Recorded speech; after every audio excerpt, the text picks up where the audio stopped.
د کہانی شروعات د خوشی ځای نه کیږي چې پاغه کې یو کس په سرو زرو پسې ګرځي لګیای. په دې وخت کې هغه له یو مار ټک ورکی چې د درد د لاسه په چغو شي.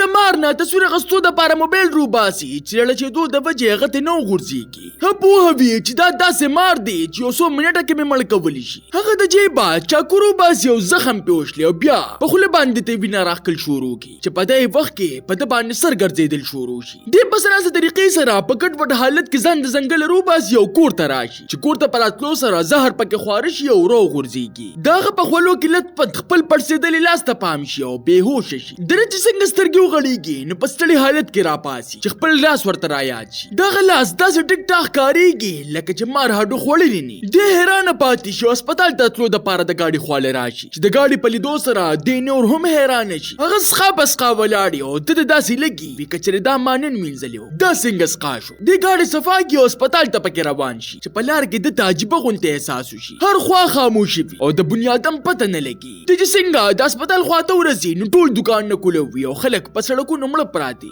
د په لیدو سره د خپل لزمکو تختی او په دې وخت کې د نظر په مخامخ بورډ باندې ولګي چې پکې لیکل شوی په ټوله دنیا کې خطرناک وایرس راخواره شوی دی. وی ژوندۍ کسان پناه واخلي. په دې سره د مغزري په خپل گاډي کې نو ریډو کولو کې چې پاغي کې څوک په مړ आवाज لګیاوي وی که څوک ژوندۍ وي نو دا غوي د معلومات د پاره وېما چې دی وبا 3 کال پوره شو. په دې سره دی په سوچ کې لاړ شي چې دا څنګه ممکنه ده زه 3 کال ودوما. په دغه یره کې د خپل د خار کور ته لاړ شي چلته کې یو جيبه منظر د په انتظار د مور او پلار دوه مړ شوي او وجودونه اسقا شي. په دې سره د سخت خفه شي او دغه تکې د مور پلار په غم کې ډیرو جاړي. وی دوی مړ کېدل او زه ودوما. په سوچ کول سره د تر یاد شي وی کې دي شي زما غونته نور کسان هم ژوندۍ وي. د خپل گاډي کې راکېنی او د چرش خواله لاړ شي چلته کې هم د سقا بینونو د مړو نه علاوه ورته سملو نشي. د ګاډي را روان کو د خپل ملک د ټولو نه د لوی خار په طرف روان شي چې ته کې هر څه داسې ښکاریږي لکه چې انسانان پکې اوسېږي. خو د ډیر ګرځېدو نه پس د اندازو شي چې دلته کې څوک هم نشته.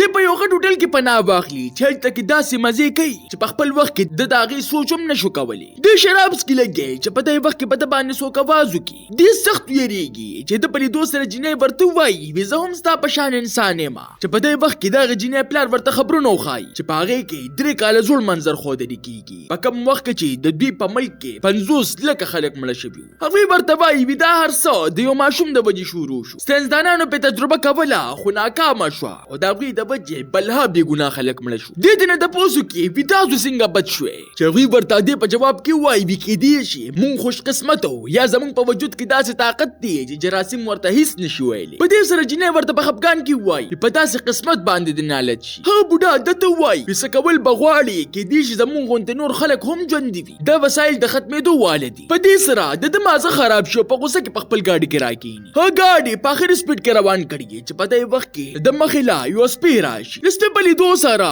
دی ورته برک واخلي او پر اکوزې دو سره دی ورته حیران پاتې شي. د مینې د لاسه په غلاس وهل شروع کی. وستا هم زما په خیال ملګری نشته او د ځان سره پر روانولو سره د لکینوم ورلور کی. اوس دې دوانه د یو بل ملګری جوړ شي او په دغه سوچونو او فکرونو کې په دوی یو کال تیر شي چې کله دوی یو ځای شپه یو کله په بل ځای کې. یو ورځ چې دې څنګه را پاسي نو لوګي ته پام شي چې د مخ سره د ځان سره سټک راواخلي او دغه کور په طرف روان شي چې په لن ورتلو سره یو جنې د ټوپک ونیسي او لټ پی وخی. وکي یو قدم دی را مخ کې کو نو لم دی چې دې ورته لاسونه اوچت کی او د ډیر وخت د خبرو د نه کولو د وجه په ډیره مشکله باندې ورته وای وی زه دشمن نه ما زستا غونته په بچو کسانو پسې ګرځم. په دې سره هغه جنې د دن راتلو د پاره وای ما ته اوس پته ولګیدا چې زمانه علاوه دلته کې بل څوک هم ژوند دشتا. دی ورته خپل نوم وایو هغه خپل جګ داغه د خندا د پاره په کپ کې ورته وای اوس خو د چو په خولو ټینشن هم ختم شو چې پس سره هغه خاندي او د ماخام په وخت کې دوه په گاډي کې شاپینګ مال ته لاړ شي. هلته کې هر یو سیس داسې پروت دی لکه چې مخ درېدلی. دا غزینا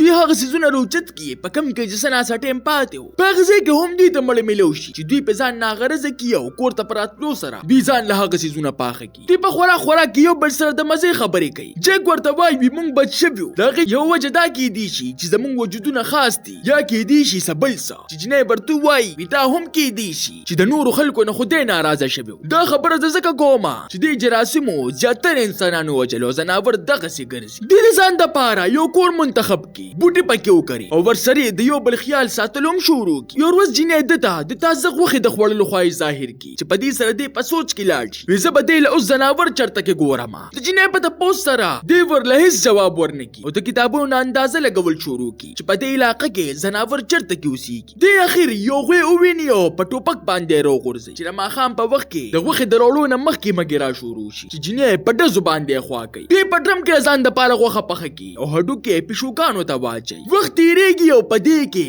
شپږ کاله تېر شي چې اوس د دوی دوه بچي شوي او داسې اوسېدل شروع کړي لکه څنګه چې به دوی د جراثیمو نه مخکې تېره وو. اوس دوی ته ملګري هم میلو شوي او ګاونډیان هم. یو ورځ جک په ځنګل کې روان چې په ګاډي باندې یو زمری ووهي. هغه داسې زخمي شوي چې جک په زړه خفه شي او تمانچه ورپسې روباسي. ویتاله زه نور تکلیف درکول نه غواړم چې په دې وخت کې په ده باندې یو ماشوم آواز وکړي. دې هر څه پرېږدي او په هغې پسې روان شي چې هغه ترې نه په منډه شي. په لنډ ورتلو سره هغه د سره په جګړه شي چې دې ورته په چغو چغو کې ووایي زه تا ته د نقصان در رسولو والا نه یم راځه چې خوراک در باندې وکړم. هغه غریبه د لوږې د لاسه دسې را روان شي او د مخه سرې په خوراک شروع واچوي. په غور کتلو سره د پې سخت زړه خفه شي. پته نشته چې دې به دا شپږ کاله ژوند څنګه تېر کړي. هغه ته خپل ځای وروښایي په کوم ځای کې چې دا د شپږ کالو راسې اوسېده. هغه د ټولو قصو کې زما پلار داسې ظالم و چې مال او مور له به مې داغونه راکول. ایمې کومه چې به دای ښځې او خاوند سره اوسېده هغه د دغه جینۍ بیګ ولټوي چې په هغې کې ورته د مور خط میلو شي. وي زما لور که چاته هم میلو شوه